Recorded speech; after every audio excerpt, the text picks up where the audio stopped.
Venia da tua barca essa prova.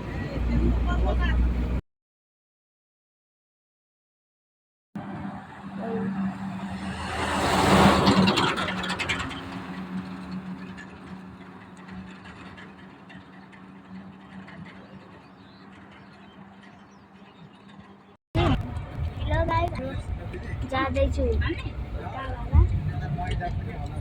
लेक बाटो भोजपुर लेक बाटो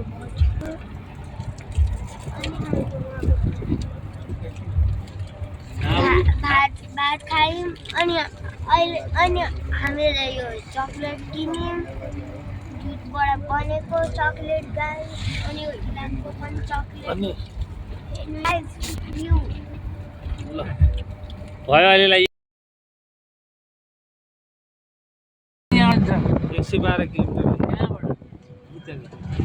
यहाँबाट 35 किलोमिटरमा पर पुगिन्छ उसको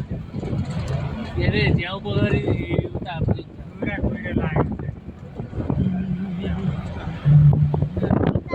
पानी नै पर्छ बुझेर ल्यायो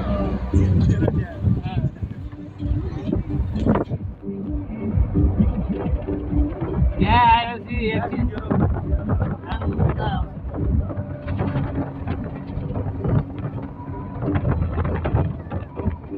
यो चाहिँ आयो यो चाहिँ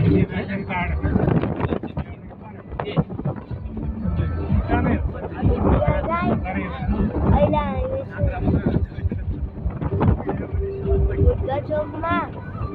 अनि हेर्नु गाई कस्तो राम्रो भ्यू छ बल्ल अहिले हेर्दाको मजा आयो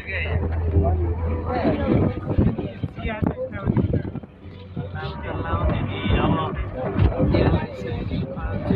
त्यसको प्रशोधन चाहियो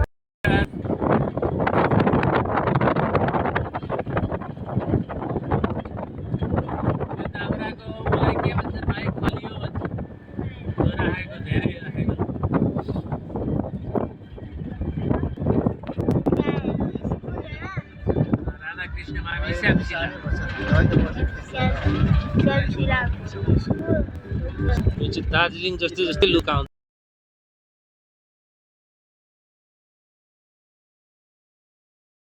साना बुवा आउनुभएको थियो नि भाइ उसको घर जाने बाटोहरू यता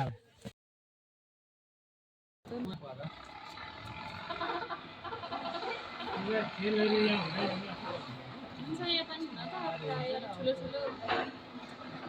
यहाँ हुँदा त अनि घुमा गएर हेर्ने जरुरत छैन यहाँबाट हेर्दा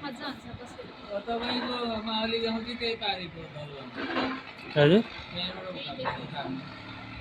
उतै टुनी खेल के अरे ग्राउन्डभन्दा पारेको ए हो अनि यो टक्सारभन्दा उताको चाहिँ विद्या राष्ट्रपतिको माइतीमा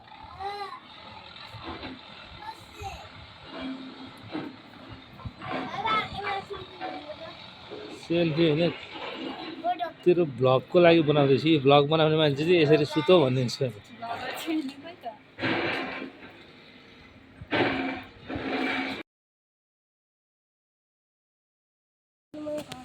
नभए त गाडी चढेर सरासर घर आएर भात खाएर सरासरी फर्किन जान्छ यो के अर्थ हो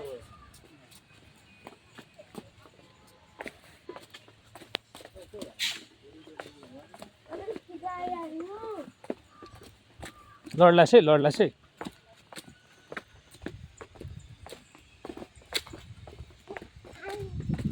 यता यता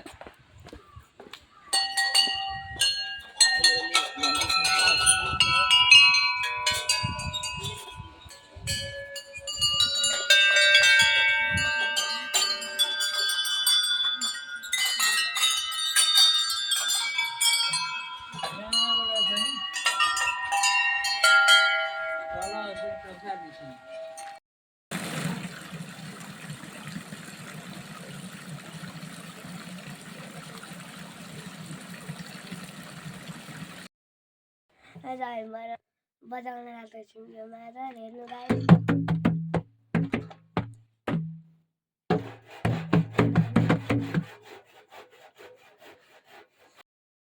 गाईको चाहिँ यस्तो हुन्छ हेर्नु लु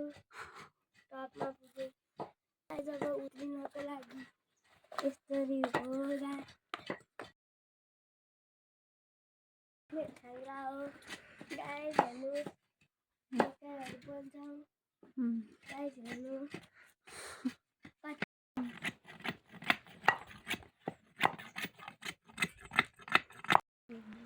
फुलहरू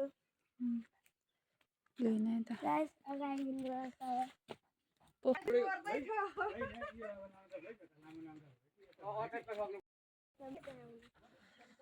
रेडी दुईजना तिनवटा गाइस यहाँ हेर्नु माछा पोखरी तपाईँहरूलाई माछा देखिँदै छैन होला तर यहाँ माछा लुकेर बसेका छन् यहाँ गाइस पार्क थाकेर चेक गरौँ गाइस रहेन रहेछ हेर्नु गाइस यो चाहिँ रुख टमाटर टमाटर देख्नुभएको थियो होला यो हो रुख टमाटर अनि गाइस यहाँ हेर्नु हाम्रो अर्को पोखरी यसमा नि लुकेका छन् माछा कुनै नै देखिँदै छैनन्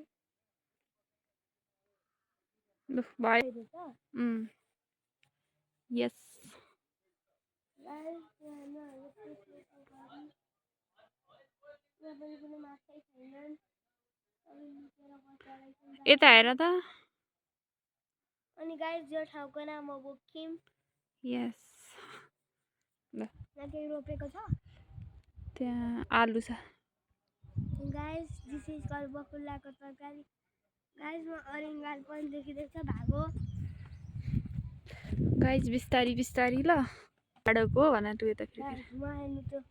केराको बोटभन्दा यताको छ नि त्यो एभोकाडो अनि हेर्नु गाइस केराको कत्रा खिलो अनि यता आलु छ सबै रोपेको हेर्नु यो यस के हो त